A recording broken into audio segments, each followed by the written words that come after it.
Ukraine policy. He defended the president initially, testifying that Ukrainians never communicated a belief to him that there was a quid pro quo.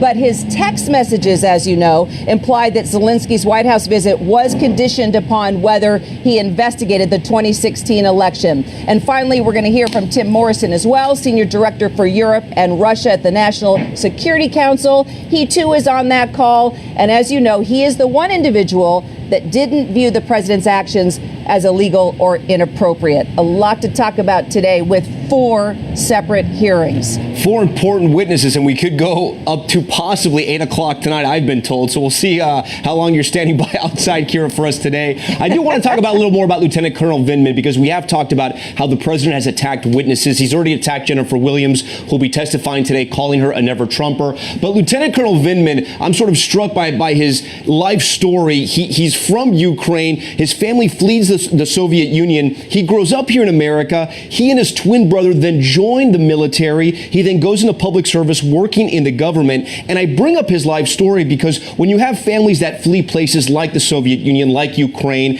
they're leaving not only oppression there, they're also leaving corruption behind. So you have a man who, for his life service so far, has dedicated it to the United States, is on this phone call, and he is so struck by what he hears the president say, especially bringing up the term Burisma, the company that Hunter Biden worked for, the Ukrainian natural gas company. Now, that's a term that was not in the official transcript. And he goes back and he raises a red flag and says, listen, this is not in the official transcript. He was also sort of didn't like the tone of the conversation. He conferred with his brother, who also works in the National Security Council, and then decides to raise a red flag, Kira.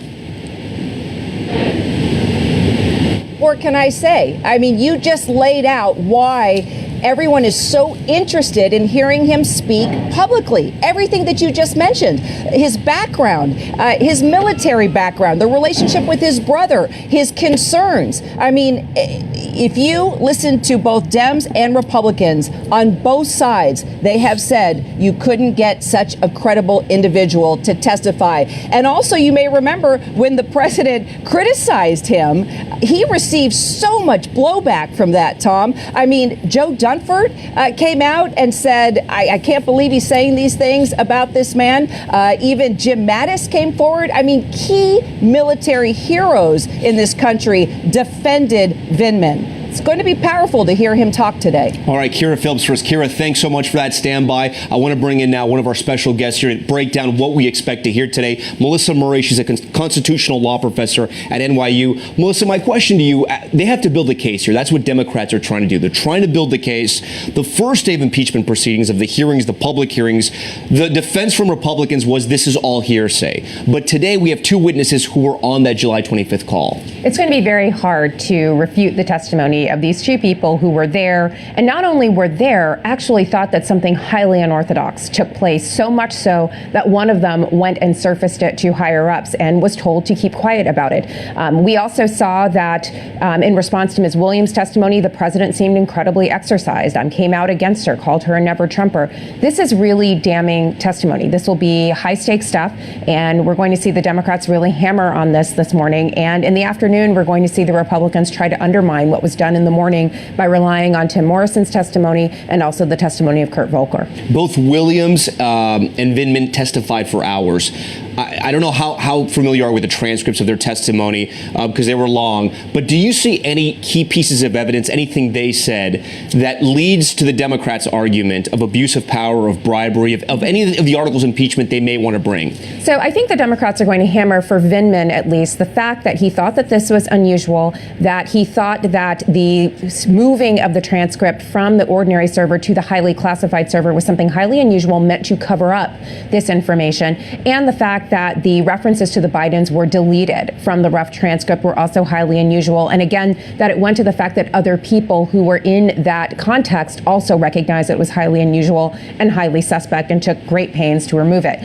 For Williams, I think it's going to be key, the fact that she was one of the people who knew about Vice President Pence not being sent on to Ukraine for President Zelensky's May inauguration and instead being replaced by the 3 amigos, Sondland, Volker, and Rick Perry. And she'll I guess, will be pressed about that at length, and to figure out whether or not the reason why Pence was removed was to allow these three, who are really at the heart of this shadow channel of foreign policy, to have access to the new Ukrainian president. Is it important that when Williams and Pence meet Zelensky that the investigations are not brought up? Is that sort of damning for the president as well, because there wasn't a pattern there that you could say all administration officials were on board with this? Well, one of the things the president has said repeatedly is that his only interest here was in rooting out corruption. And you would assume that if that was the case, then the vice president would have been charged with bringing this up as well in the broader context of anti-corruption efforts. And it was clear from Ms. Williams' testimony that that was not the case. All right, Melissa Murray, thanks so much for you. We look forward to more of your analysis as the day goes on. We appreciate that. I want to go to our Chief Justice correspondent, Pierre Thomas, right now. He joins us from Washington. And Pierre, one of the things I want to talk to you about is that what we learned from Vindman, from his testimony,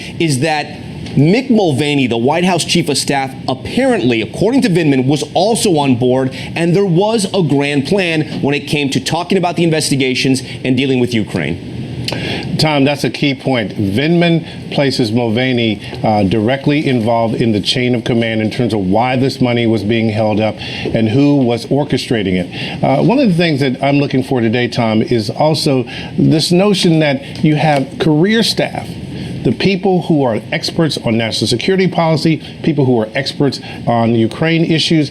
They're the people who seem to be most concerned about what was taking place, how irregular it was, this unusual channel of information that was being conducted by Rudy Giuliani, some say.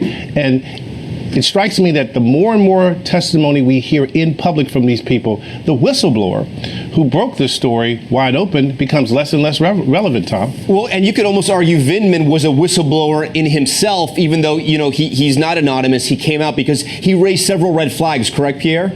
He did indeed. Now, one of the key things is that he was so concerned is that he reported this up the chain of command and wanted something done about it.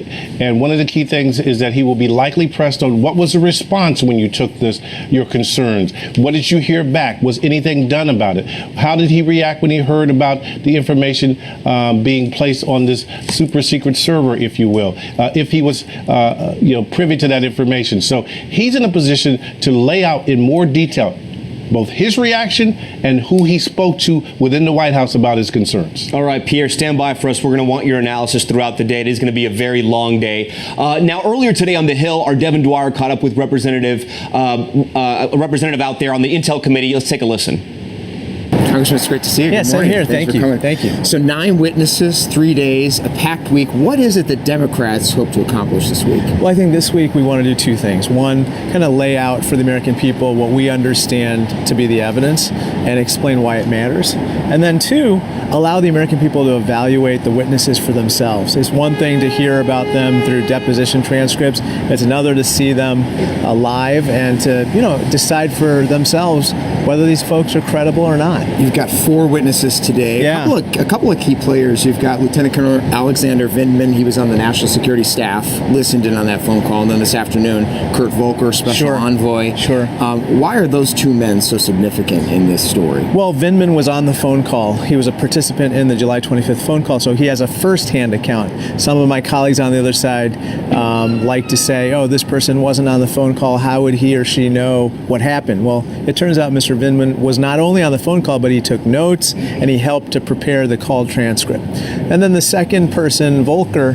was part of the Three Amigos, this group of Volker, Sondland, and Perry, under the direction of Giuliani and, of course, President Trump, who commandeered foreign policy in the Ukraine away from, career professionals in the diplomatic corps, people like Marie Yovanovitch, whom they fired on May 20th of this year, replaced them with their Three Amigos, and it's kind of gone off in a very bad direction, in my opinion. So a lot of these individuals, they heard the call firsthand, but they aren't the central policymakers here. You don't have Bolton in the hot seat yet. You don't have the president himself, although he seems to have indicated maybe he's willing to come in.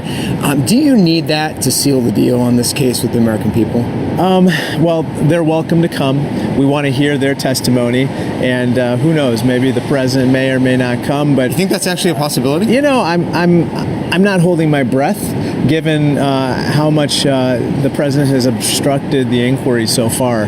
That being said, let's just take Vindman for example. He actually worked for Bolton, so he spent a lot of time with Bolton, and he knows what happened in the national security staff. Remember, Vindman is a current member of the administration. Still employed. Right. He's still employed. At the end of the day, after he testifies, he's going back through, I think, the White House gates to his